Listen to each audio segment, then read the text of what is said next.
जेको पग जो इशू हली रहियो आहे सरदार मोहम्मद बख्श जे जो सरदार ग़ुलाम खान खां पोइ उनजो वॾो ई पुटु अक़दार आहे सरदार मोहम्मद बख्श, जंहिंखे पग ॿधाई वई हुई। ऐं इहो ई आहे कबीलनि में त जेको सरदार हूंदो आहे अगरि उहो फोत थींदो आहे त उनजे वॾे पुट खे ई पग ॿधाई वेंदी आहे। इन खे सियासी इशू न बनायो वञे। महर बिरादरी जे विच में पग जे मामले ते इख़्तिलाफ़ साम्हूं आयो आहे ऐं कुझु ॿिया बि दावेदार साम्हूं थिया आहिनि। मुंहिंजी नज़र में हिन पग जो महर जी पग जो हक़ीक़ी जानशीन वारिस सरदार ग़ुलाम खान महर मरहूम जो वॾो फर्ज़ंद सरदार मोहम्मद शाह महर आहिनि।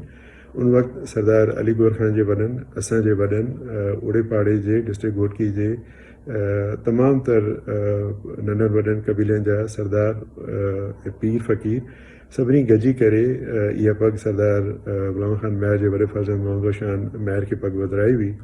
सो हाणे इन हवाले सां ॿी का कोशिशि ऐं ॿियो को दावेदार नामुनासिब हूंदो। जेका बि असांजी ख़्याल बिरादरी हिते रहनि था उहे अॻे बि सरदार मोहम्मद बख्श महर सां गॾु हुया, छो जो भाउ हिकिड़ी रीतियूं रवाजूं जेके सिंध में आहिनि, जेका पगदार आहे असल सरदार जी उहो ई आहे। असां पंहिंजी बिरादरीअ सां पंहिंजे भाउ सरदार मोहम्मद बख्श महर सां गॾु आहियूं।